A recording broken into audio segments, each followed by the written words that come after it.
नमस्कार, मैं रवीश कुमार। 9 अगस्त के दिन इरोम शर्मिला अपना उपवास तोड़ने जा रही हैं। इरोम शादी करेंगी और चुनाव भी लड़ेंगी। कहीं ऐसा तो नहीं कि हम सब इरोम शर्मिला की कहानी का ठीक से पाठ करने में चूक गए।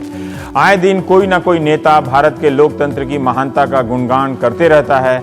क्या वे लोग भी चूक गए? 16 साल तक किसी एक शख्स ने उपवास के जरिए अपनी बात रखी हो। क्या उसका धीरज महान लोकतंत्र की राज्य व्यवस्थाओं के लिए मिसाल नहीं है? एक नागरिक के रूप में आप इरोम शर्मिला की संघर्ष यात्रा को कैसे देखना चाहेंगे? यह इस बात पर निर्भर करेगा कि आप लोकतंत्र में धरना, प्रदर्शन या आंदोलन को कैसे देखते हैं। क्या आप कभी खुद किसी धरना प्रदर्शन में गए हैं? हम में से बहुतों की जिंदगी बिना किसी आंदोलन में गए गुजर जाती है। वैसे लोग भी इरोम शर्मिला के आंदोलन के महत्व को समझ सकते हैं। हमारे नेता अपने जेल जाने या लाठी खाने की कहानी तो 20 बार सुनाते हैं, पका देते हैं, मगर इरोम जैसे किसी नागरिक के संघर्ष की दास्तान से कन्नी काट लेते हैं। आखिर क्यों इरोम शर्मिला का यह फैसला बड़ी घटना की तरह दस्तक नहीं दे सका? जब तक वो अनशन पर रही, हर आंदोलन के चरम और धीरज की मिसाल बनकर रही। क्या इसलिए हुआ कि हम और आप अब ऐसे लोकतांत्रिक संघर्षों को अहमियत देने से बचते हैं? Film and television institute of India, Hyderabad university और जवाहरलाल नेहरू विश्वविद्यालय के छात्र आंदोलनों की आवाज संसद तक पहुंची, खूब तकरारें हुई, मगर ये आंदोलन धीरे धीरे ठंडे भी पड़े।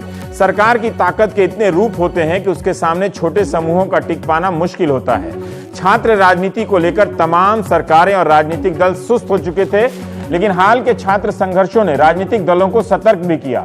शायद यही वजह रही होगी कि मीडिया और रिटायर नौकरशाहों के जरिए बार बार कहा जाने लगा कि छात्र कॉलेजों में पढ़ने आते हैं, राजनीति करने नहीं आते हैं। मंत्री तक ये बात बोलने लगे कि उन्हें राजनीति से दूर रहना चाहिए। वे अपनी जवानी के किस्से तो बेचते रहते हैं, मगर चाहते हैं कि दूसरों को यह किस्सा सुनाने का मौका न मिले कि वो भी कॉलेज के दिनों में किसी आंदोलन में गया था। जिस देश की आजादी का इतिहास कॉलेजों में पढ़ने वाले कई नौजवानों की आवाज उठाने से भरा हुआ है कि कैसे उन युवाओं ने किताबें पढ़ी, लिखी, लाठियां खाई, जेल गए और फांसी पर भी चढ़ गए। इसी देश में एक रिटायर नौकरशाह हुए हैं TSR सुब्रमण्यम। उनकी कमेटी की रिपोर्ट में कहा गया है कि कैंपस में प्रदर्शन, आंदोलन, घेराव और अन्य बाधा डालने वाली गतिविधियां बढ़ती जा रही हैं। इसके कारण परीक्षा में देरी होती है और इम्तिहान स्थगित होते हैं। राजनीतिक रूप से सक्रिय छात्रों का छोटा सा समूह ऐसे व्यवधान पैदा करता है। रितिका चोपड़ा की रिपोर्ट की हेडलाइन है कि कैंपस में राजनीतिक गतिविधियों को सीमित किया जाए। एक दिन कोई और रिटायर नौकरशाह आएगा जो रिपोर्ट देगा कि समाज में लोग खाने, कमाने और मरने आए हैं, आंदोलन करने नहीं आए हैं। इससे सरकार को नुकसान हो रहा है। जैसे गुजरात में पटेल और दलित आंदोलनों को अवैध घोषित कर देगा इस तरह का रिटायर नौकरशाह। बिना इन सवालों पर गए आप इरोम शर्मिला की कहानी की सीमा और संभावना को नहीं समझ सकते हैं। इसीलिए आप इतनी आसानी से नहीं समझ सकते ये बात कि किस तरह राजनीतिक दल प्रदर्शन करने का अधिकार सिर्फ अपने तक सुरक्षित रखना चाहते हैं। वे नागरिकों के धरना प्रदर्शन को अवैध घोषित करने लगे हैं और उन्हें जगह भी नहीं देते, बल्कि लाठियां बरसाते हैं। मीडिया अब इन प्रदर्शनों को व्यवधान की तरह पेश करता है। जैसे मुंबई में हुआ, अंबेडकर भवन के विरोध में गिराने के विरोध में जो लोग आए तो ट्रैफिक जाम बताया गया। एक पल के लिए सोचिए कि अगर छात्रों, किसानों और मजदूरों के प्रदर्शनों की वैधता नहीं बचेगी, तब क्या होगा जब किसी मुद्दे पर सारे राजनीतिक दल हाथ मिला लें, आवाज उठाने की खानापूर्ति कर चुप हो जाएं। हर शहर से धरना प्रदर्शन की जगहों को समाप्त किया जा रहा है। कैंपस में राजनीति ना करने देने की बात चल रही है। तो राजनीति कहां होगी? ब्यूटी पार्लर में या जिमखाना क्लब में? यही कारण है नेताओं ने प्रदर्शन का ठिकाना बदल लिया है। दिल्ली में अब वे एक दूसरे के घरों को घेरने लगे हैं। जंतर मंतर पर कम जाते हैं। वहां पहले से बैठे धरने वाले कहीं उन्हें ना घेर लें कि हमारी आवाज भी सुन लो अपनी आवाज के साथ साथ। सामूहिक रूप से नागरिकों के प्रदर्शनों को, आंदोलनों को विकास विरोधी बताकर अनसुना करने का चलन बढ़ता जा रहा है। ऐसे में कोई व्यक्तिगत संघर्ष को 16 साल तक जारी रखे, बेशक उसे कई लोगों का समर्थन मिला हो, साथ मिला हो, लेकिन यह किसी अजूबे से कम भी नहीं लगता। अगर हमारे भीतर लोकतांत्रिकता धड़कती है तो इरोम शर्मिला की कहानी क्यों नहीं धड़कती है? नेताओं के मुख से बात बात में भारत का लोकतंत्र महान से महानतम हो जाता है। उसी महान लोकतंत्र में इरोम शर्मिला का यह संघर्ष किस मुकाम पर आप रखना चाहेंगे? मैं आपको इरोम के बारे में कुछ बताना चाहता हूं। 42 साल की हो गई होंगी इरोम शर्मिला। इम्फाल की इस लड़की के 9 भाई बहन हैं। साधारण मजदूर परिवार की यह लड़की, कृषि परिवार की यह लड़की 3 बार में 10वीं पास करती हैं और 12वीं में फेल होने के बाद अपने पैरों पर खड़ा होने का फैसला करती हैं, टाइपिंग सीखती हैं, सिलाई सीखती हैं और बाद में पत्रकारिता की पढ़ाई भी पढ़ लेती हैं। इम्फाल के अखबारों में उनका कॉलम छपने लगता है। अपनी डायरियों में कविता लिखते लिखते इरोम शर्मिला मणिपुर में बिखरे समाज और सत्ता के क्रूर चेहरों को देखने लगती हैं। साइकिल से शहर और गांव नापने लगती हैं। एक मानवाधिकार संगठन के लिए इंटर्न बनती हैं और आफ्सा कानून के प्रभावों को छानबीन करने के लिए निकलती हैं। इरोम हर बृहस्पतिवार को उपवास रखती थी। ऐसे ही एक बृहस्पतिवार को जब साइकिल से घर लौटी तो पता चला कि मालूम एक जगह है, वहां पर 10 लोग असम राइफल्स के साथ हुई मुठभेड़ में मार दिए गए। इनमें 60 साल की एक महिला थी और 17 साल का एक लड़का भी। यह घटना 2 नवंबर 2000 की है। उस रात इरोम ने कागज पर लिखा था कि शांति की शुरुआत कहां और अंत कहां होगी। इरोम ने फैसला कर लिया कि वे भूख हड़ताल करेंगी। किसी को पता नहीं चला कि इरोम अगले 16 साल तक के लिए लंबे उपवास पर बैठने वाली हैं। मैंने ये जानकारी आप तक दीप्ति प्रिया मेहरोत्रा की किताब से ली है, जिसका नाम है इरोम शर्मिला और मणिपुर जनता की साहस यात्रा। ये किताब हिंदी में भी है। Armed forces special power act AFSPA के खिलाफ मणिपुर में भी प्रदर्शन हो रहा है और कश्मीर में भी इसके खिलाफ आवाजें उठती हैं। इरोम का रास्ता कश्मीर की आवाजों से बिल्कुल अलग है। भले ही यह कानून समाप्त नहीं हुआ कहीं भी, लेकिन इसे समाप्त करने की बात करने वालों ने भी इरोम शर्मिला को भुला दिया। नेताओं ने भी इरोम को याद कर कश्मीर को नहीं बताया कि विरोध ही करना है तो एक रास्ता यह भी है। इरोम शर्मिला पर आत्महत्या के प्रयास के कई आरोप भी चल रहे हैं, मुकदमे हैं। अपना फैसला बताते हुए उन्होंने कहा कि सरकार उनकी आवाज सुन नहीं रही है और आंदोलन को कुचलती रही है। इसीलिए दिल्ली को सुनाने के लिए, केंद्र को सुनाने के लिए वो राजनीति में आएंगी। इतने लंबे उपवास के बाद भी इतना लंबा धीरज। कायदे से संसद को तारीफ करनी चाहिए इस बात के बावजूद कि इरोम की मांग से हम असहमत हैं, लेकिन उनके शांतिपूर्ण और अहिंसक रास्ते का सम्मान भी करते हैं। 7 जनवरी 2015 को वॉल स्ट्रीट जर्नल से इरोम ने कहा था कि वे सामान्य जीवन में प्रवेश करना चाहती हैं, किसी संत या देवी नहीं बनना चाहती। शांति, प्यार और सत्य का दूत बनकर रहना चाहती हैं। उन्होंने कहा कि मैं नहीं जानती, मगर अखबारों में उनकी बातों मुझे तो नहीं मालूम, मगर अखबारों में पढ़ा है कि इस लंबे संघर्ष के दौरान इरोम किसी से प्यार भी करती रहीं, डेस्मंड कौतिनो। इस ताल्लुकात को लेकर भी विवाद हुआ। उनके आंदोलन को समर्थन करने वालों ने डेस्मंड पर आरोप लगाया कि वो इरोम शर्मिला को बहका रहा है और अफवाह हटाने के आंदोलन को कमजोर कर रहा है। कुछ कमी हमारी भी है। जो आंदोलन करते हम समझते हैं वो सांस भी नहीं लेते होंगे, गीत भी नहीं गाते होंगे। इरोम ने किसी से कुछ नहीं बताया। जिस तरह से उपवास पर बैठते समय उनकी मां को अंदाजा नहीं था, उसी तरह से उपवास तोड़ने के फैसले की भी जानकारी उनकी 84 साल की मां को नहीं मिली।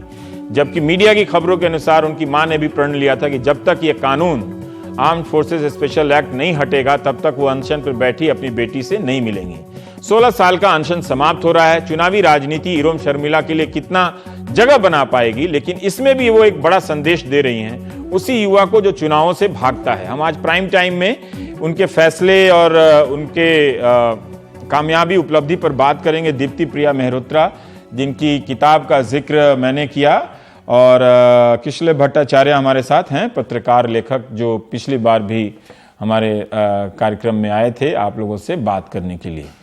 दीप्ति जी, मैं आपसे जानना चाहता हूं कि 16 साल के बाद क्या ये हार है या एक तरह से ये इस आंदोलन की असफलता है? इरोम ने ये देखा होगा कि कोई रास्ता नहीं है, तो इसलिए एक जिंदगी को व्यर्थ करना सही नहीं रहेगा। तो उनके अब इस फैसले से क्या जो ये पूरा आंदोलन चल रहा है, जो इस कानून को हटाने का, उसको धक्का पहुंचा या इन्होंने अपने फैसले से उसको धक्का पहुंचाया? मुझे नहीं लगता कि आंदोलन को कोई भी धक्का पहुंचेगा इस फैसले से।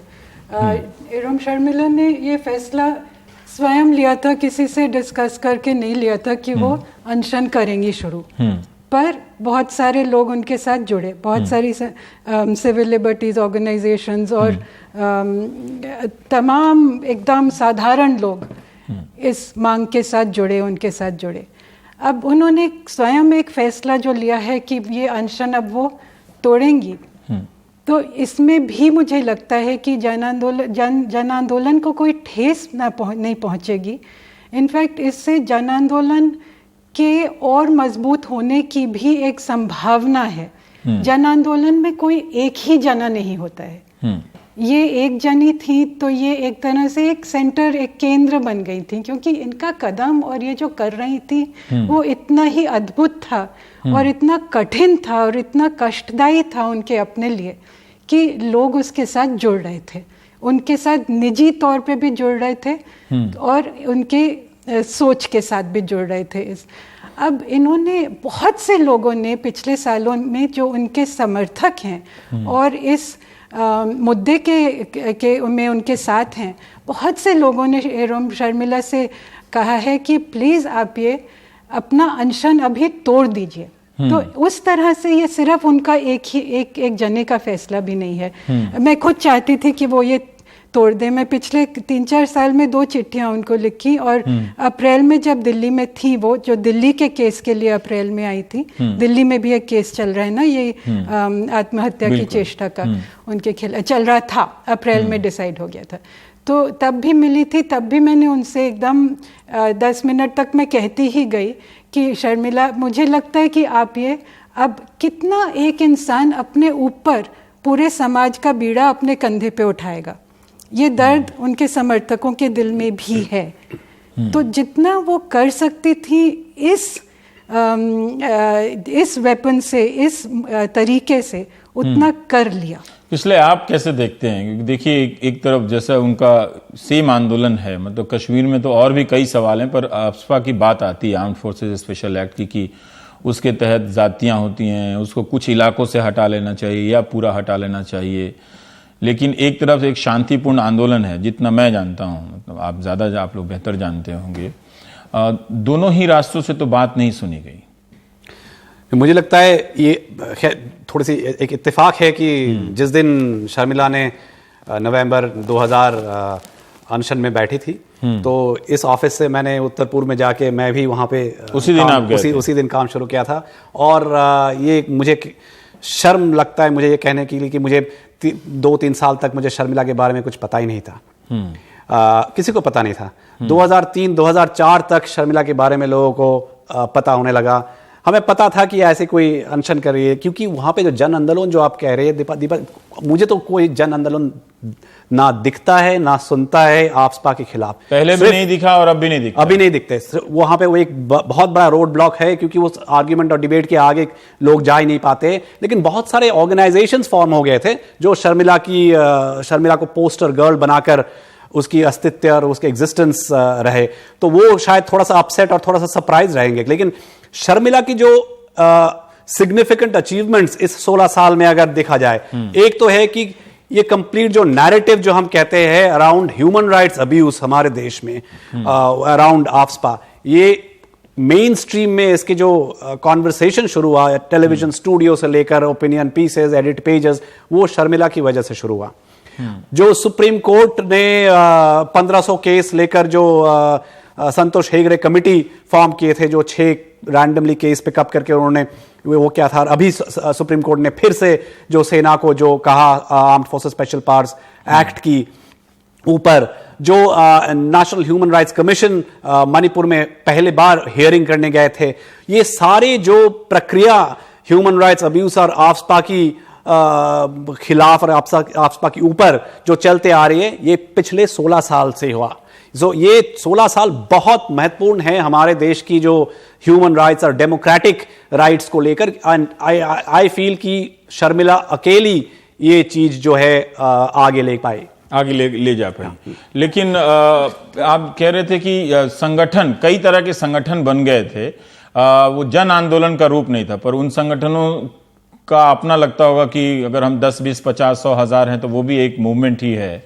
पर वहां की जो अपनी राजनीति है, जो निर्वाचित होती है, चुनाव लड़ती है, जो अलग अलग पार्टियों जो सरकार बनाती है, क्या उस राजनीति ने भी इस कानून के खिलाफ आवाज उठाई या इरोम शर्मिला का साथ दिया? केंद्र दिल्ली ने भले नहीं दिया हो, लेकिन वहां उनके स्थानीय राजनीतिक दलों ने, विधायकों ने किस तरह से इस इरोम शर्मिला के उपवास अनशन को देखा? नहीं, बिल्कुल साथ तो नहीं दिए, लेकिन वो भी कई बार जाकर शर्मिला को समझाया और बोला कि आप अनशन छोड़ दो, लेकिन वो अलग कारण है। और मुझे लगता है कि ये अनाउंसमेंट में सबसे ज़्यादा रिलीफ अगर किसी को मिल रहा है वो है सरकार को। अब सोच लीजिए कि अगर शर्मिला अनशन में, ये जेल वार्ड में अगर शर्मिला का कुछ हो जाता तो शायद मणिपुर को संभालना बहुत मुश्किल बात होता है। इसीलिए ये 16 साल सरकार ने मुझे पता नहीं कितने रुपए खर्च किया शर्मिला को जिंदा रखने के लिए।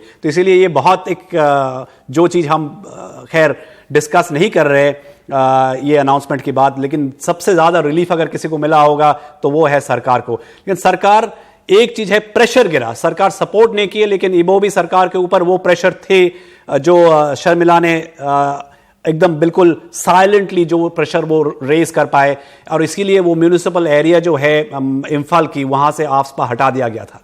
तो वो प्रेशर शर्मिला की अंदर ये चीज थे, ये रेजोल्यूट डिटरमिनेंट जो है, बहुत ताकत थे, बिल्कुल बिना आवाज देकर आवाज उठाना। इसीलिए एक उदाहरण है कि हमारे संसदीय राजनीति में देखिए तो ज्यादातर सांसद अब पारिवारिक पृष्ठभूमि से आते हैं, मतलब कोई किसी न किसी खानदान के हैं या साधन संपन्न लोग हैं, इसलिए उनके विरोध में एक तरह की औपचारिकता है, वो भाषण देके घर चले जाते हैं लंच करने के लिए। लेकिन कोई अंत में कोई गरीब ही निकलता है जो इस तरह की आवाज उठाता है और इतने दूर तक जाता है। बहुत सारे लोग, दीप्ति जी, ये समझना चाहते होंगे कि जैसा अभी किसलेन ने कहा कि आज भले ही उन्होंने अनशन अपना समाप्त करने का ऐलान कर दिया है, लेकिन जो 16 साल का दौर रहा वो उपलब्धियों का दौर रहा है। तो अगर हम ये ना समझे, लेकिन दूसरी तरफ हमें ये भी देखना पड़ेगा कि इनके हटने से सरकारों पर और भी दबाव समाप्त हो जाएगा, बाकी आंदोलन बहुत कमजोर पड़ जाएंगे, मतलब जहां से चले थे वहीं पहुंच जाएंगे ये लोग। ये डर तो है, बिल्कुल ये रिस्क तो है, पर ये खतरा तो है, पर इसलिए मुझे लगता है कि जिम्मेदारी पड़ती है औरों पर जो इसको उठाए हुए हैं, क्योंकि एक ही जने ने, मैं बार बार कहूँगी कि एक ही जने से ये इतना बड़ा बदलाव एक जना नहीं लाता है। इनका जो योगदान है वो बहुत ही एकदम अद्भुत है, और इसने इतना सुदृढ़ किया है, इतना ताकत दिया है इस आंदोलन को। पर इन्होंने ये एंटी आफ्सपा आंदोलन, anti armed forces special powers act, इनका शायद सबको मालूम हो कि, तो एक बार फिर दोहरा रही हूँ कि इनका एक ही डिमांड था, हाँ, कि armed forces special powers act हटा दी जाए। और इन्होंने कहा था कि जब ये हटाती जाएगी तब मैं अनशन तोड़ूंगी। वो तो अब वो 16 साल से हटा नहीं है। दूसरी बात कि ये हटने वाला भी नहीं है, और ये अब प्रकट हुआ कि ये हमको समझ में आया, इनको समझ में आया कि ये हटने वाला नहीं है। पर ये एंटी आफ्सपा आंदोलन शर्मिला से पहले से, ये आफ्सपा कब से है मणिपुर में? 1980 से है। डिस्टर्ब्ड एरियाज एक्ट बताया गया था, करार किया गया था, और ठीक है कि लोग जाने, लेकिन अगर यही इसका हासिल ये है कि जागरूकता फैली लेकिन हटा नहीं जी, तो तब भी आप कहेंगे कि उनका अनशन कामयाब रहा? मैं कहूंगी कि कामयाबी जो है, आप ये देखिए कि ताकतें क्या हैं। अब थोड़ा हमको विश्लेषण करना पड़ेगा ना, क्योंकि ये तो बहुत सतही हम कहते हैं, है ना। इसको थोड़ा गहराई से देखें कि इसके अंदर ताकतें क्या हैं। ये चिदम्बरम जी ने भी कहा 2 साल 3 साल पहले, 3 साल पहले, हाँ, होम मिनिस्ट्री जो थे उन्होंने भी कहा कि ये हम हटाने की सोच रहे हैं, क्योंकि कश्मीर में उमर का उस समय सोच था कि ये armed forces special powers act Jammu और कश्मीर में भी है, और मणिपुर में भी, और नॉर्थ ईस्ट के कुछ हिस्सों में है। और ये बहुत खतरनाक एक एक्ट है, एक इमरजेंसी लॉ है, जिसके तहत इंसान की राइट टू लाइफ नहीं रह जाती। इसको हटाने के लिए, क्योंकि आर्म्ड फोर्सेस को, पर्सनल को ये हक है कि वो किसी को भी shoot at site and kill on mayor suspicion, शक है कि ये लॉ एंड ऑर्डर के उसको मारा जा सकता है, उसको मार के जान से मार सकते हैं। और इम्प्यूनिटी मतलब उनके खिलाफ कोई कार्यवाही, लीगल कार्यवाही नहीं हो सकती आर्मी के या आर्म्ड फोर्सेस, पैरामिलिट्री, मिलिट्री के। अच्छा, तो ये समस्या रही। इसकी वजह से कितनी सारे किलिंग्स हुए हैं, डिसअपियरेंसेस, टॉर्चर, बलात्कार, ये डॉक्यूमेंटेड है। ये ह्यूमन राइट्स ग्रुप्स जो हमारे देश के ही नहीं, औरों ने भी डॉक्यूमेंट किया है। तो ये समस्या है। अब ये समस्या कहाँ से उत्पन्न हुई? ये जो एक्ट है एक्चुअली सबसे पहले 1942 में जारी हुआ था। हाँ, तो ये कॉलोनियल एक्ट है ये, तो इसको फिर से 1980 में यहाँ लागू किया गया। 58 में नागालैंड के लिए। हम उसकी उतनी पृष्ठभूमि में नहीं जाना चाहते हैं। मेनली मैं ये आपको बस राउंड अप कर रही हूँ आपके प्रश्न का उत्तर कि ये ताकतें जो हैं उनको देखना पड़ेगा कि ताकतें पूरी सरकार की और आर्मी की, हाँ, इसमें है। चिदम्बरम ने जब कहा कि हम इसको हटाने का सोच रहे हैं, एकदम तुरंत ये आया था आर्मी चीफ की तरफ से कि नहीं, ये एक्ट नहीं हट सकता, और वहाँ चुप हो गए थे सब। तो एक इंसान या एक आंदोलन, मैं अभी भी बिल्कुल मानती हूँ कि आंदोलन कुछ है, अगर और इरोम शर्मिला उसकी अभिन्न अंग रही हैं। हाँ, कई सारे ऑर्गेनाइजेशंस में वो तो मायरा आपको पाइबीज लगता है के साथ उनका कहना है कि वो चुनाव लड़ेंगी और केस सेंटर को आवाज सुनाएंगी? मतलब जितना 16 साल में इस अनशन के जरिए उन्होंने सुनाया, अब वो एक विधायक बनकर वहां क्या सुनाएंगे? हालांकि अच्छा फैसला है कि जो लोकतांत्रिक व्यवस्थाएं उपलब्ध हैं वो उसी का वो इस्तेमाल करने की बात कर रही हैं। वो ये नहीं कह रही हैं कि वो बंदूक उठाएंगी या किसी को बंदूक उठा लेना चाहिए। बिल्कुल, एक पूर्ण अहिंसक तरीका उन्होंने जितना हो सकता था उतना कर लिया है, उसका इस्तेमाल, उसका प्रयोग। हाँ, 16 साल तक आज तक किसी ने कोई अनशन नहीं किया। मुझे लगता है कि हम क्यों उनके इस्तेमाल किए, शर्मिला का इस्तेमाल हम भी किए, हम मतलब बाकी देशवासियों, कि शर्मिला एक कोने में जेल वार्ड में अनशन करे और हम खुश है कि आसपा के खिलाफ कोई आवाज उठा रहे, और बाकी लोग कुछ नहीं किए। हमने साल में एक बार नवंबर में हम शर्मिला के ऊपर हम रिपोर्ट करते थे कि भाई 15 साल हुए, 12 साल हुए, 10 साल हुए, बस उतना ही हमारा रिस्पॉन्सिबिलिटी था ये एक्ट के खिलाफ। बाकी जो ह्यूमन राइट्स ग्रुप्स थे वो डॉक्यूमेंट करते थे, कलेक्ट करते थे और जंतर मंतर में मोमबत्ती जलाते थे, वही नवंबर में, बस बाकी खत्म। बाकी शर्मिला वहीं पर थोड़ा सा, क्योंकि मैं कंटिन्यू कर रही हूँ कि ये जैसे association of disappear extra judicial killings का, जिन्होंने ये 1500 प्लस केसेस सुप्रीम कोर्ट में डाले हैं, ये प्रक्रिया इसमें बहुत मेहनत गई है कुछ लोगों की। ये ऐसे ही नहीं होता है कि 1500 cases of disappeared people, of encounters, इनका कलेक्ट करके तो ह्यूमन राइट्स ग्रुप्स जमीन पे काम रोज कर रहे हैं। और मायरा पाइबीज भी जो हैं, इमाएं जो मणिपुर की एल्डरली महिलाएं हैं, वो एकदम क्या एक्टिविस्ट हैं, और क्या वो उन्होंने कितने बरसों से 1950 दशक से वो इन बातों के, जो पहले तो खैर ड्रग्स और अल्कोहलिज्म के खिलाफ वो सड़क पे मशालों के साथ मैं इतना डिटेल में नहीं जाना चाहता हूँ, मैं थोड़ा सा, हाँ, मतलब वो एक तो बात है कि आपका जो कानून है उसकी विसंगतियां तो हैं सामने। मतलब मैं थोड़ा सा ये जानना चाहता था अपने दर्शकों के बीच में कि जहां लोग 4 बार प्रदर्शनों में नहीं जाते हैं, एक ऐसी धारणा बन गई है कि प्रदर्शनों में जाना एक बुरी बात है। वो कोई, आप कैंपस में हैं तो आप सरकार के टैक्स के खिलाफ कोई काम कर रहे हैं, पढ़ाई लिखाई नहीं कर रहे हैं। वैसे स्थिति में एक संघर्ष है, इसका कोई महत्व तो होगा ना इसका। अगर किसी ने इस साधना के साथ, गांधी ने भी इतना लंबा उपवास कभी नहीं किया, मतलब वो तोड़ते रहे, वापस आते रहे, तोड़ते रहे, एक सीमा तक जाते रहे, लेकिन 16 साल तक लंबा एक इरोम शर्मिला अकेले, आप खुद ही कह रहे हैं कि सबने, मीडिया ने भी एक उत्सव के एक दिन या एक हफ्ता देखा, लेकिन बाकी दिनों में तो अकेले वो बिना अन्न के और पाइप के जरिए वो पानी लेकर जीती रही। वो पानी, दूध उनको दिया गया पर जिंदा रखने के लिए। पर ये जरूर है, तो गौतम बुद्ध ने भी शायद 8 साल तक कहा जाता है कि उपवास किया था। हाँ। तो ऐसा कोई उपवास किसी ने कहीं इतिहास में किया नहीं है। ये बहुत ही एक तपस्या है और एक योगदान है। पर इसको अब आप कहेंगे कि क्या होगा इसके बाद, तो प्रतीकात्मक तौर पे वो एक प्रतीक बन के रह गई थी। जैसे अब भी कह रहे हैं कि सब एक हो सकता है कि लोग इस्तेमाल कर रहे थे, कि या मैं कहूँगी इस्तेमाल शब्द में न लेके कि अपनी जिम्मेदारी उनके कंधों पे दी हुई थी। पर इसके अलावा भी किसले, अगर वो अहिंसक आंदोलन है, वो अपना ही नुकसान, अगर इस तरह से सब कुछ अपने ऊपर लेकर इस कठोर साधना से गुजर रही हैं, फिर भी हमारे नेताओं ने उनको प्रतीक नहीं बनाया ना। सबने, सारे जो लोकतंत्र के जितने भी स्टेक होल्डर हैं, सबने छोड़ा। मतलब तो ब्रिटिश सरकार ने छोड़ा। क्या ये बेहतर रास्ता नहीं था?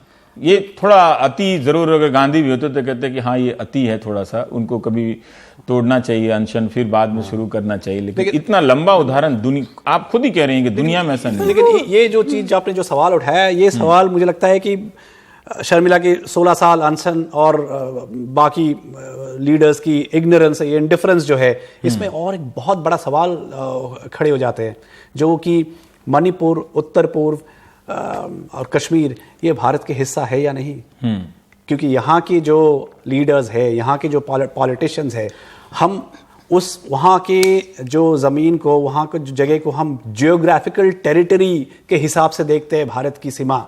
लेकिन वहाँ के लोग हमारे, हम जैसे भारत के लोग है या नहीं, और जो चीज़, जो मुद्दा लेकर वहाँ पर इतने सारे डिस्टर्बेंसेस, इतने सारे डिसेंट्स, और आपको लगता है कि जो नई दिल्ली हुकूमत के जो यहाँ जो बड़े राजनीतिक दल हैं, उन सबको, मतलब सरकार के अलावा सबको इस संघर्ष को कम से कम सम्मान करना चाहिए था, मैंने एक्नॉलेज करना चाहिए था कि आपने अपना अनशन समाप्त करने का फैसला किया है, तो हम स्वागत करते हैं इसका। आज भले ही असहमत है, यही तो होता था आजादी के संघर्ष के दिनों में, कम से कम इतनी बात तो होती थी। आज महाश्वेता देवी आज नहीं रहे, आज गुजर गए, लेकिन बात करेंगे उनके बारे में। और वो मिलना चाहते थे, शर्मिला को मुलाकात की परमिशन नहीं दे गए थे। पर मेरा बस इतना, मेरा इस पे चर्चा करने का यही है कि अक्सर हम अहिंसक आंदोलनों का रास्ता ढूंढते हैं, हिंसक आंदोलनों से शिकायत करते हैं, लेकिन मैं देख रहा हूं कि हमारे लोकतंत्र का जो डमरू पीटने वाले नेता हैं, मैंने उसमें इतनी भी साहस नहीं है किसी में भी, मुझे ध्यान नहीं आया, हो सकता अगर किसी एक दो ने बयान दिया हो, किसी बड़े स्तर के नेता ने यह कहा हो कि आपके इस लंबी संघर्ष यात्रा का हम सम्मान करते हैं।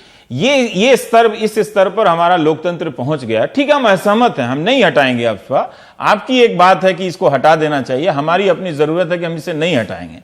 पर इन सब के बीच एक नागरिक इतनी लंबी संघर्ष यात्रा के साथ गुजरा है, और जो लोकतंत्र के विपक्ष के लोग एक दूसरे के साथ हाय हेलो करते हैं, सब वो एक दूसरे के संघर्षों का एक्नॉलेजमेंट करते हैं, लेकिन किसी नागरिक ने नहीं किया है। तो इसलिए नागरिकों को समझना चाहिए कि लोकतंत्र में जो ऑफिशियल राजनीतिक पार्टियां हैं, वो एक क्लब के रूप में बनती जा रही हैं। रविश, आज अगर गांधी भी होते और अनशन कर रहे होते, तो उनको भी जेल में ये कह के कि वो आत्महत्या की चेष्टा कर रहे हैं, केस कर रख दिया जाता। हाँ, ये क्या विडंबना है कि एक इंसान एक पॉलिटिकल एक डिमांड लेकर लोगों के लिए अनशन कर रहे हैं, और उनको 16 साल तक मैं आपसे जानना चाहता हूं, आप उनके ऊपर किताब लिखने के दौरान हमारे दर्शकों को, मैं मान के चलता हूं कि बहुत से लोगों को बहुत सारी चीजें नहीं मालूम होंगी, हम लोगों को भी नहीं मालूम होगी। इस किताब को मैं पढ़ा था, आपने जब आई थी उसके बाद मैं भूल ही गया था, तो सुबह दोबारा से पढ़नी पड़ी इस किताब को, तो कुछ भी याद नहीं आ रहा था, मैं कुछ भी नहीं जानता था।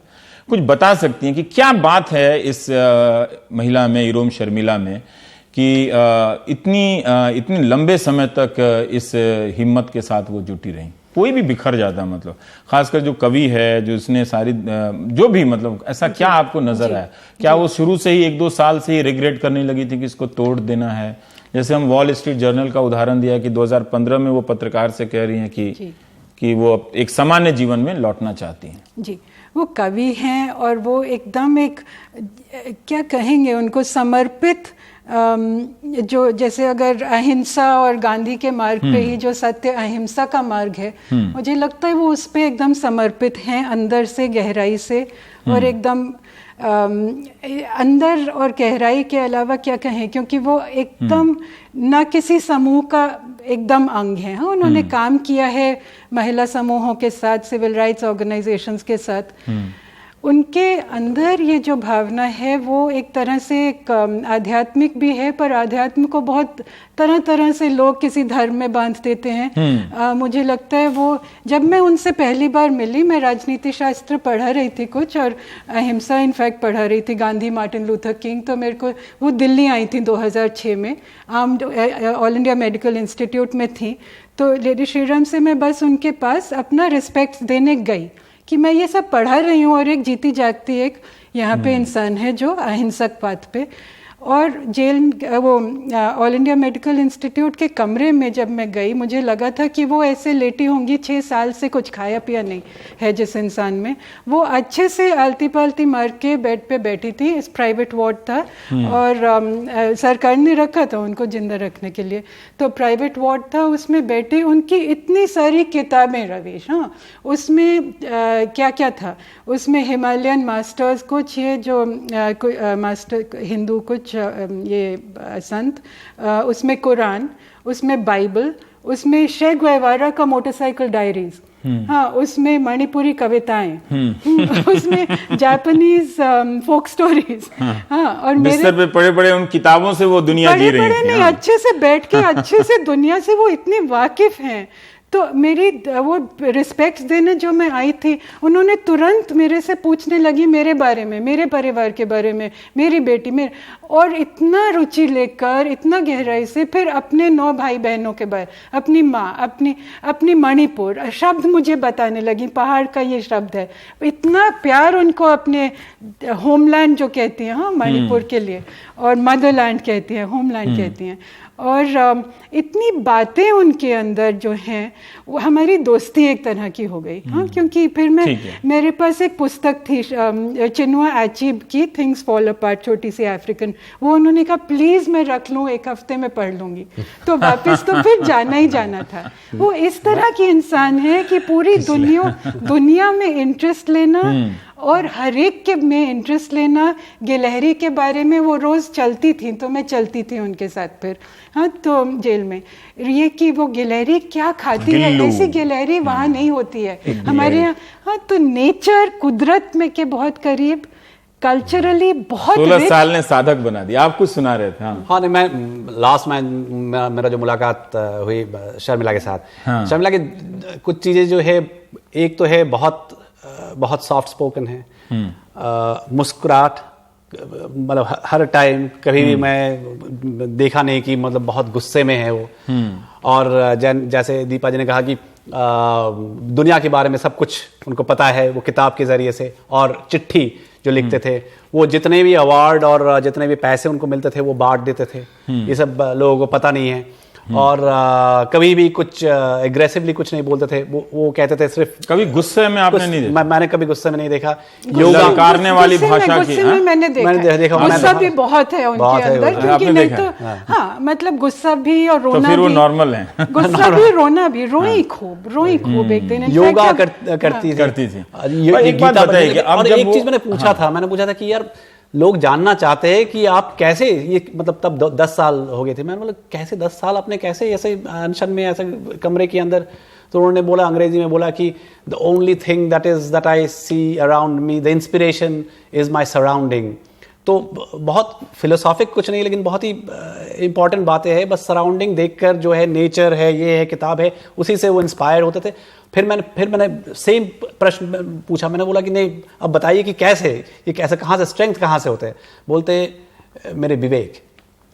तो उनके विवेक जो है, तो वो चीज जो है वो शर्मिला इन सब संघर्ष यात्राओं को हम मतलब हम भी ठीक है समझने के प्रयास में ऐसे सवाल पूछ लेते हैं कि वो 10 बातें, वो कौन सी ऐसी बात होगी जो आपको वहां तक ले जाती है, लेकिन सचमुच जो जीता है उसमें, और इन सब के बीच में उनको वो जो मैं पढ़ रहा था कि जो मीडिया की रिपोर्ट, उनको इश्क भी हुआ। हाँ तो ये हुआ कि जैसे जहाँ तक उन्होंने वैसे ये तो हुआ ही है। मुझे एक मैं पहले कहूँगी कि निजी जिंदगी हर इंसान की होती है, तो मैं बहुत ज़्यादा इसमें नहीं जाना चाहूँगी, क्योंकि हर एक जिंदगी की वो एक प्राइवेसी रिस्पेक्ट करना मेरा बहुत पूछने का मकसद उसमें झांकने का नहीं है, पर मैं उसे उनके संघर्ष में ही जोड़ के देख रहा हूँ कि लोग भी समझें कि ये एक जीवन है पूरा उसमें, इसलिए क्योंकि ये भी आयाम हर एक इंसान के में होते हैं कि हम अब वो जो आजाद होंगी, चल सकती हैं सड़क पे, खाना खाएंगी, पानी पिएंगी, पानी नहीं पिया 16 साल तक, अपने 16 साल तक पानी नहीं पिया, मैंने वो जो भी ट्यूब में आया पर पानी अपने होठों से नहीं पिया है। अच्छा, मैंने और ये जो इश्क का मामला है, ये भी उनकी जिंदगी में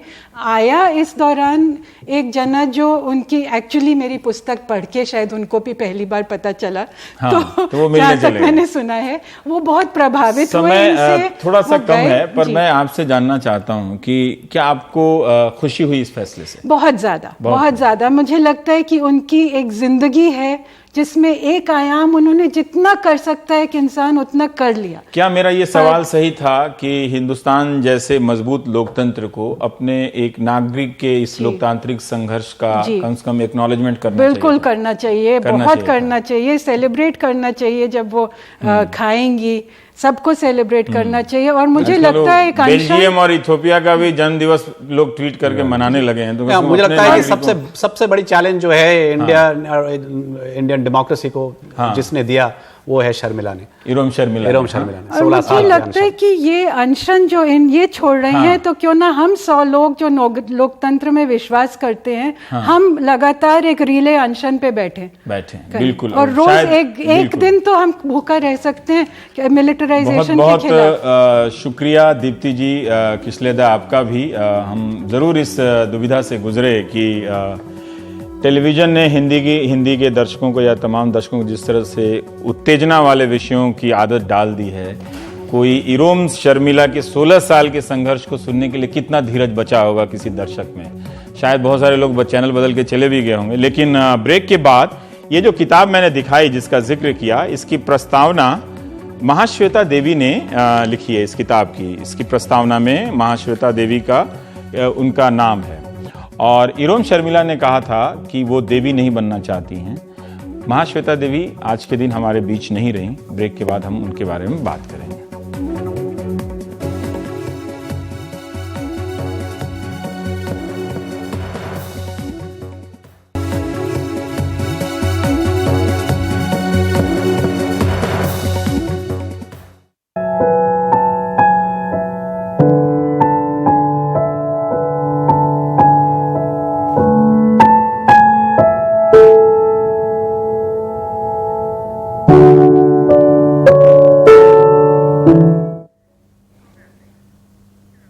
मेरा ये विश्वास रहा है कि असली इतिहास आम लोगों द्वारा बनाया जाता है। मैं अक्सर इसे बार बार प्रकट होता देखती हूँ, तरह तरह के रूपों में, लोक कथाओं में, गीतों में, मिथकों में, किंवदंतियों में, जिसे आम लोग पीढ़ी दर पीढ़ी अपने साथ लिए चलते हैं। मेरे लेखन का कारण और उसकी प्रेरणा ये आम लोग हैं जो शोषित हैं, जिनका इस्तेमाल होता रहा है और जो फिर भी हार नहीं मानते। मेरे लिए लेखन के लिए तत्वों के स्रोत इन नेक पीड़ित जनों में हैं। मैं अपने कच्चे माल के लिए कहीं और क्यों देखूं, जब से मैं उन्हें जानने लगी हूं। कभी कभी तो मुझे लगता है मेरा लेखन दरअसल उनका किया हुआ काम है। ये महाश्वेता देवी की पंक्तियां हैं जो अब हमारे बीच नहीं हैं। गुरुवार दोपहर कोलकाता के एक अस्पताल में उनका निधन हो गया। महाश्वेता देवी की जीवन यात्रा के बारे में बता पाना संपूर्ण रूप से टीवी के बस की बात नहीं है और एंकर के बस की तो बिल्कुल ही बात नहीं है। अखबार का एक पन्ना भी कम पड़ सकता है। वो इतना कुछ इसलिए लिख गई क्योंकि वो लिखने से पहले जंगलों, खेतों, पहाड़ों में चला करती थीं, रहा करती थीं। एक बंगाली भद्रलोक परिवार में पैदा हुई। उनके पिता मनीष घटक अपने समय के जाने माने कवि रहे। चाचा ऋत्विक घटक बड़े फिल्मकारों में गिने गए। बेटे नवारुण भट्टाचार्य बांग्ला के जाने माने कवि हुए, जिन्होंने मृत्यु उपत्यका नहीं है मेरा देश जैसी गजब की कविता लिखी। संस्कृति के इस शीश महल में, हालांकि वो पूरी तरह शीश महल नहीं था, उसकी भी अपनी पथरीली सच्चाइयां थीं। महाश्वेता देवी चाहती तो ताउम्र पड़ी रहती और तब भी शायद कुछ ऐसा लिख पढ़ लेती जिससे उन्हें महान होने का तमगा मिल जाता। लेकिन महाश्वेता देवी इस तमगे, इस महानता के लिए नहीं बनी थीं। वे मामूली लोगों के लिए, मामूली लोगों के जीवन में इतिहास को धड़कता देखती थीं। वे पैदा ढाका में हुई, पढ़ी विश्व भारती में, पली कोलकाता में, लेकिन असली जीवन उन्होंने जंगलों, पहाड़ों में जिया। उन्होंने बंधुआ मजदूरों के लिए काम किया, आदिवासियों के लिए काम किया। उनकी लड़ाई लड़ती रहीं, जिसे डिनोटिफाइड ट्राइब कहते हैं, यानी वे जनजातियां जिन्हें अंग्रेजों ने चोर उचक्का करार दिया और जिनके साथ सामाजिक तौर पर आजादी के बाद भी वही सलूक होता रहा। उनका आत्मसम्मान लौटाने की सबसे तीखी लड़ाई महाश्वेता देवी ने ही लड़ी। यहीं से उन्होंने अपने लेखन के सूत्र भी लिए। ऐसी विनम्रता तभी आती है जब आप अपने लेखन को जीवन के आईने में रखकर देखते हैं। महाश्वेता यही करती रहीं। यह अनायास नहीं है कि अग्निगर्भ, जंगल के दावेदार, चोट्टी मुंडा के तीर और 1084 की मां जैसे उपन्यासों के नायक, बिरसा मुंडा, सिद्धू कानू जैसे आदिवासी नेता और मामूली लोग दिखते हैं।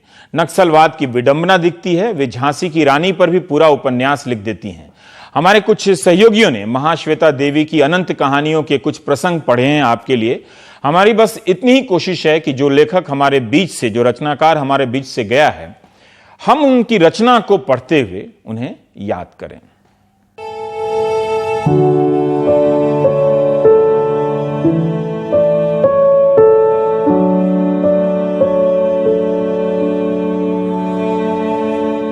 मजिस्ट्रेट ने जवाब तलब किया था, मणि बाबू आप ऐसी खबरें क्यों छापते हैं? बाबूजी ने जवाब दिया, क्योंकि यही सब घट जो रहा है। मजिस्ट्रेट ने अगला सवाल किया, अनंग बाबू के बारे में इतना कुछ लिखने की क्या जरूरत थी? बाबूजी का जवाब था, जरूरत थी। अनंग बाबू जैसी उम्र का शख्स इस आंदोलन में शामिल है, उनका पिछला इतिहास जनता नहीं जानना चाहेगी। मजिस्ट्रेट ने मानो हथियार डाल दिए। अब मैं आपसे क्या कहूं? बाबूजी का साफ जवाब था, कुछ मत कहिए, मुमकिन है आपकी बात मैं ना मानूं। मजिस्ट्रेट ने अफसोस जाहिर किया, आपका अपना बेटा भी उग्रपंथी हो गया है, वेरी सैड। आप ठहरे अहम हस्ती। बाबूजी के पास इसका भी जवाब था, देखिए जब मैंने राजनीति की, अपने पिता की बात नहीं मानी, इसलिए बेटे को रोकने वाला मैं कौन होता हूं? वैसे मुझे नहीं लगता कि वह गलत कर रहा है। जज ने फिर पूछा, यानी अखबारों में आप इस किस्म की खबरें छापते रहेंगे? बाबूजी ने छूटते ही जवाब दिया, देखिए मेरे जिला सफर में अगर मेरे बंदी बच्चों पर गोलियां चल सकती हैं तो अखबार वह खबर दे ही सकता है और आप अपने फैसले मुताबिक कदम उठा सकते हैं। राधा कृष्ण प्रकाशन से ग्राम बांग्ला उपन्यास का अंश। मैं समझती हूँ कि भारत का गरीब आदमी निरक्षर भले हो, अशिक्षित नहीं है। उसने युगों युगों से अन्याय सहा है। वह सफेद और काले का अर्थ समझता है। किस चीज के लिए लड़ना होगा वह जानता है और उस लड़ाई का संदर्भ क्या होगा यह वही तय करेगा। गांव के गरीब को हम बताने और सिखाने जाएंगे, उससे कुछ सीखेंगे नहीं। यह हमारी भूल है, बहुत बड़ी भूल है। उसके पक्ष में सबसे बड़ी बात यह है कि महीने में 4 से 5 रुपए की आमदनी करके पत्ते और कंदमूल खाकर भी वह जिंदा रहता है और इस तरह साबित करता है कि वह जिंदा रहना, टिका रहना जानता है। वह यह भी जानता है कि बिना किसी अन्य समाज के सीखे अपनी ही कोशिश और स्फूर्ति से सिद्धू, कानू और बिरसा और दूसरे असंख्य लोगों ने एक सार्थक संग्राम का गठन किया था। उनका भी अपना एक प्लान था, हमारी तरह। जैसे हमारा एक मकसद था वैसे उनका भी। हमें धोखा देकर खत्म करना, यही उनका मकसद था। पैसा, रुतबा, ताकत, इन सबकी हमारे लिए कोई अहमियत नहीं, पर यही वो खूबसूरत इनाम है जिन्होंने उनको फुसला लिया था। उनको जो साथ तो आए पर सिर्फ दगा देने के इरादे से। ये जो चाह है कुछ पाने की, जल्दी से कुछ हासिल कर लेने की, इसको पूरी तरह से नकारा नहीं जा सकता। लोग क्यों नहीं आएंगे? लोग दोस्त बनकर आएंगे और वक्त आने पर दगा दे जाएंगे। शायद हम क्रांति की रौ में बहे जा रहे थे, हमें असलियत का अंदाजा नहीं रहा। आकाश की तरफ उठी हुई आंखें देख नहीं पा रही थी हमारी अपनी ही कमियां, गलतियां, राह से पिछुड़ती टूटती ये पगडंडियां। मारने वाला पीछा कर रहा था और उसे इशारा देने वाला वही था जिसे हम अपने साथ लिए चल रहे थे। 1084 की मां से। महाश्वेता देवी के मशहूर उपन्यास चोट्टी मुंडा के तीर का एक अंश, उनकी स्मृति और उनको श्रद्धांजलि के साथ। आदमी का नाम था चोट्टी मुंडा। चोट्टी एक नदी का नाम भी है। नदी के नाम पर उसका नाम होने की एक कहानी भी है। उसको लेकर हमेशा तरह तरह के किस्से चलते रहते हैं। कहते हैं कि उसका पुरखा पोर्ती मुंडा जहां कहीं भी जाता वहां मिट्टी से या तो अवरक निकलती या फिर कोयला। इसका नतीजा ये हुआ कि उसे लेकर भी बहुत सारी बातें चली। पूर्ति अपनी पत्नी, लड़के, लड़की सबको चाईबासा से लेकर पलामू चला आया। वहां जंगल साफ करके उसने वहीं रहने का इंतजाम किया। इस बार उसके खेत की मिट्टी के नीचे से निकले पत्थर के औजार। फिर उसे लेकर बातें चली और एक दिन उसके यहां अचानक कई लोग चले आए, अंग्रेज, बंगाली, बिहारी, तरह तरह के लोग, और उन सब ने उसे ठिकाने से हटा दिया। जब प्रस्तर युग के औजार मिले हैं तो उस क्षेत्र पर पुरातत्व विभाग का अधिकार है। उसका मन टूट गया। उसके मिट्टी खोदने पर कोयला या अभ्रक क्यों निकल जाता है, और साथ ही साथ पहुंच जाते हैं अंग्रेज, बंगाली, बिहारी, तरह तरह के लोग। इसका कारण क्या है? उसे कहीं शांति से रहने क्यों नहीं दिया जाता? वह कैसी ही निर्जन जगह क्यों न जाए, वहां की मिट्टी के नीचे से कुछ न कुछ जरूर निकल आता है। फिर वहां धीरे धीरे अच्छी खासी बस्ती बन जाती है। उसकी मुंडा धरती और भी छोटी होती चली जाएगी। उसे तो कुछ नहीं चाहिए, बस एक छोटा सा गांव हो जहां सब रहने वाले आदिवासी हों, हरम देवता की पूजा करने वाले, पाहन के अनुगत। उसकी पत्नी ने भी यही बात कही। बोली, तुम जहां जाते हो वहां की मिट्टी के नीचे तरह तरह की चीजें क्यों निकल पड़ती हैं? चलो कहीं और चलें। उन्होंने फिर चोट्टी नदी के किनारे घर बसाया।